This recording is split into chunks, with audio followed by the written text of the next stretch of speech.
ചെറുപ്പശ്ശേരി മാങ്ങോട് വീട്ടമ്മ കുത്തേറ്റ് മരിച്ചു. പൊന്നാനി പെരുമ്പടപ്പ് തെക്കഞ്ചേരി വീട്ടിൽ സുനിത ആണ് മരിച്ചത്. 50 വയസ്സായിരുന്നു. ഭർത്താവ് സത്യനാണ് സുനിതയെ കുത്തിയതെന്ന് മകൻ പറഞ്ഞു. സംഭവശേഷം ഒളിവിൽ പോയ സത്യനെ പോലീസ് കസ്റ്റഡിയിലെടുത്തതായാണ് സൂചന. ചെറുപ്പശ്ശേരി മാങ്ങോട് പിഷാരിക്കൽ ക്ഷേത്രത്തിന് സമീപം 3 മാസമായി സ്ഥലം വാങ്ങി ഷെഡ് കെട്ടി താമസിച്ചു വരികയായിരുന്ന പൊന്നാനി പെരുമ്പടപ്പ് തെക്കഞ്ചേരി വീട്ടിൽ സുനിതയ്ക്ക് തിങ്കളാഴ്ച രാവിലെ 6:00-ഓടെയാണ് വീട്ടിൽ വെച്ച് കുത്തേറ്റത്. ബഹളം കേട്ട് വീട്ടിലുണ്ടായിരുന്ന മകൻ സഞ്ജയ് എത്തിയപ്പോൾ അമ്മ കുത്തേറ്റ് വീണ നിലയിലായിരുന്നു.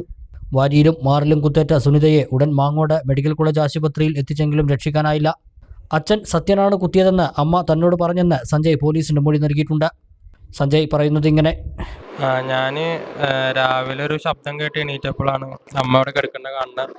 അപ്പം അമ്മേനെ തട്ടി വിളിച്ച് നോക്കി. അപ്പം അമ്മ പറഞ്ഞു, ആളെന്നെ കുത്തിയിട്ട് ഓടി മോനെന്ന് പറഞ്ഞു. അപ്പം തന്നെ ഞാൻ അവിടെ അടുത്തുള്ള ഏട്ടനെ വിളിച്ച് വണ്ടി വിളിച്ച് അപ്പം തന്നെ ഹോസ്പിറ്റലിലേക്ക് കൊടുന്നു.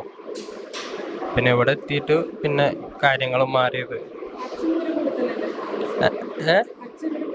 അച്ഛൻ ഞങ്ങളെ കൂടെ അല്ല താമസിക്കുന്നത്. അപ്പോൾ അച്ഛനവിടെ പ്രശ്നങ്ങളൊക്കെ ആയ കാരണം, വീടൊക്കെ വിറ്റ് പ്രശ്നങ്ങളായ കാരണം ഞാനും അമ്മയും കൂടി ഒരു 3 മാസത്തോളം ഇവിടെ ഇപ്പോൾ താമസിക്കുന്നത്, ഇവിടെ മാങ്ങോട് ഭാഗത്ത്. അത് കുറേ മുന്നുള്ള പ്രശ്നങ്ങളാണ്, അത് വിഷയങ്ങളാണ്. മുന്നേ ഉണ്ടായിരുന്നു, ചെയ്യുന്നൊക്കെ മുന്നേ പറയലുണ്ടായിരുന്നു. ഡിവോഴ്സ് ഒന്നുമല്ല, അങ്ങനെയുള്ള കേസുകളൊന്നുമില്ല. അച്ഛൻ്റെ സ്വഭാവത്തിൻ്റെ പ്രശ്നം കാരണം മാറിയതാണ്.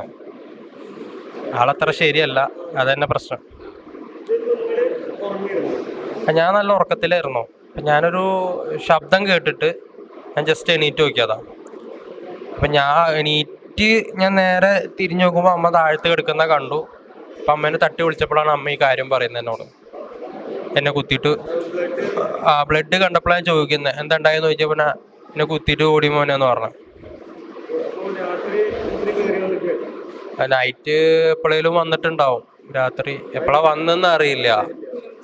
പുലർച്ചെയാണ്, 5:45 കണ്ടാണ് സംഭവം. എണീക്കാനുള്ള സമയം അതാണ്. നമ്മളെ ഹാളില് ഭാഗത്ത് തന്നെ, വീടിൻ്റെ ഹാളില്. പുറത്ത് വെച്ചിട്ടാണ്, ഞാൻ കണ്ടിട്ടില്ല എന്താണ്. എൻ്റെ വണ്ടിയുടെ അവിടെ മുറ്റത്തൊക്കെ ബ്ലഡ് കിടക്കണ കാണാനുണ്ട്. ഞാൻ അവിടെ നിന്ന് ഇതാക്കിയിട്ട് എന്നെ വിളിക്കാൻ ഉള്ളോട്ട് കയറിയതാണോന്ന് സംശയം ഉണ്ടെങ്കിൽ. അങ്ങനെ എൻ്റെ അടുത്തേക്ക് ഉള്ളോട്ട് വന്ന മാതിരിയാണ് അമ്മ കിടന്നിരുന്നത്. ബോധം ഉണ്ടായിരുന്നു, ഒരുവിധം ബോധം ഉണ്ടായി. ഞാൻ തട്ടി വിളിക്കുമ്പോൾ ബോധം ഉണ്ടായിരുന്നു, ഇവിടേക്ക് എത്തിക്കുമ്പോഴും ബോധം ഉണ്ടായിരുന്നു. ഇവിടേക്ക് തന്നെ കൊടുന്ന എന്ത് 5:45 അപ്പം തന്നെ വിളിച്ചു. അപ്പോൾ വണ്ടി വന്നു. ഒരു 6 മണിയൊക്കെ ആകുമ്പോഴത്തേനും ഹോസ്പിറ്റലിലേക്ക് എത്തിച്ചു. ചെറുപ്പശ്ശേരി പോലീസ് സ്ഥലത്തെത്തി മേൽനടപടികൾ സ്വീകരിച്ചു. സംഭവത്തിന് ശേഷം ഒളിവിൽ പോയ സത്യനെ പട്ടാമ്പിയിൽ നിന്ന് പോലീസ് കസ്റ്റഡിയിലെടുത്തതായാണ് സൂചന. കുടുംബ പ്രശ്നങ്ങൾ തന്നെയാണ് കൊലപാതകത്തിലേക്ക് നയിച്ചത് എന്നാണ് പോലീസ് നിഗമനം. സുനിതയുടെ മൃതദേഹം തൃശൂർ മെഡിക്കൽ കോളേജിൽ പോസ്റ്റ്മോർട്ടം നടത്തി. സൂര്യ, സംഗീത എന്നിവരും ഇവരുടെ മക്കളാണ്.